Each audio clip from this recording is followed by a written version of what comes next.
Godzilla x Kong, le nouvel empire, continue d'être un succès. Il continue d'attirer du monde et de générer beaucoup d'argent. Clairement, le Monsterverse continue d'exister.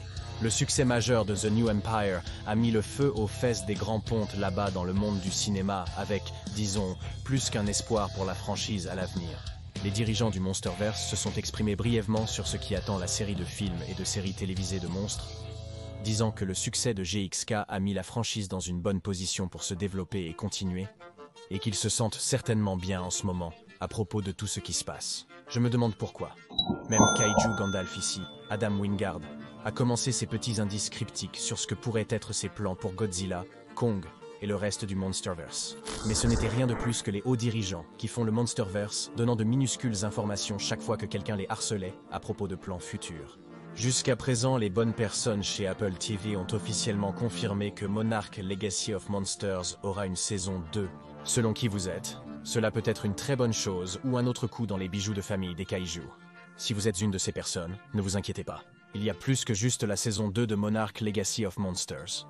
Sur leurs réseaux sociaux, le compte officiel d'Apple TV a confirmé la saison 2 avec la phrase « Saison 2 plus des spin-offs. Ça, c'est un héritage. » C'est vrai, des spin-offs. Pour moi, cela signifie au moins 2 autres émissions Monsterverse en plus de Legacy of Monsters. C'est juste une idée folle à envisager. Plusieurs émissions de télévision Godzilla diffusées toutes en même temps, c'est carrément dingue. Rapidement, si vous dirigiez la saison 2 de Monarch, que feriez-vous de l'histoire? Il y a beaucoup de gens créatifs dans cette communauté de fans, et je veux lire de bonnes idées dans les commentaires, alors allez-y. Et Variety est sorti et nous a donné une annonce moins cryptique, confirmant la saison 2 de Monarch Legacy of Monsters, et qu'Apple a conclu un accord avec Legendary Entertainment pour développer plusieurs séries dérivées, situées dans le soi-disant Monsterverse. Pour moi, plusieurs évoquent 2 à 3 séries dérivées. Votre avis? Mais s'ils vont aller et faire autant de séries télévisées, eh bien, de quoi pourraient-elles parler? Je vais vous donner 2 émissions que j'aimerais voir. La première idée serait de continuer l'histoire de Monarch des années 1950 et 60, nous en racontant plus sur les aventures d'un plus jeune Lee Shaw et Bill Randa. Ces anciennes scènes de flashback étaient de loin ma partie préférée de la première saison.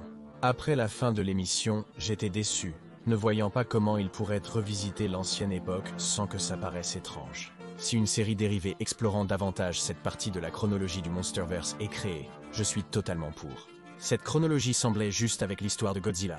C'était ce que j'estime être une excellente télé, apportant une idée unique à un genre souvent plus axé sur la science-fiction que sur les éléments historiques. On pourrait dire qu'il a une ambiance similaire à Minus One. Avec cela, nous pourrions continuer à explorer ces personnages plus intéressants. Et nous pourrions également vivre la chute de Monarch, menant à ce que nous voyons Bill rassemblé menant aux fonctionnaires du gouvernement pour prendre Monarch au sérieux au début des années 1970. Voici une autre idée pour une émission télé dans le Monsterverse. C'est un peu farfelu, mais qu'arriverait-il si nous retournions rapidement vers Lee Shaw de Kurt Russell, égaré entre la Terre creuse et le monde de surface, où il doit esquiver des créatures mortelles et le titan de ce royaume. Et peut-être qu'il tombe sur une porte vers la vraie Terre creuse, ou du moins, une autre civilisation aléatoire dans l'Axis Mundi, et qu'il fait son charme sur eux. Cela semble être une histoire divertissante. Nous souhaitons tous voir davantage de monstres, et découvrir plus de ce nouveau monde étrange. Et bien sûr, Kurt Russell. Cependant, suivre uniquement lui tout au long de l'émission serait difficile. Donc, s'il devait trouver des gens de la Terre creuse au hasard, et que nous devions voir un personnage comme Shaw être forcé de travailler avec ces gens plus primitifs, j'ai juste l'impression que ce serait un voyage intéressant, mais soyons réalistes tout le monde. C'est 2024. Donc ne vous faites pas trop d'illusions.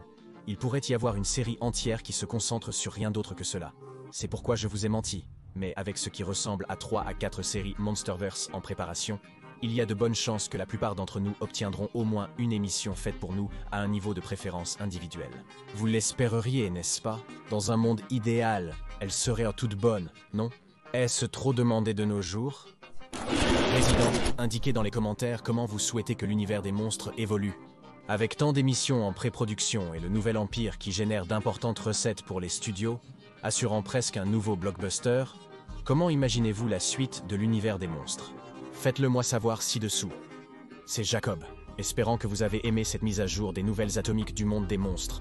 Si vous ne l'avez pas déjà fait, pensez à vous abonner à la chaîne, vous obtiendrez toutes les corrections de l'univers des monstres dont vous avez besoin. Quoi qu'il en soit les gars, jusqu'à la prochaine. Merci.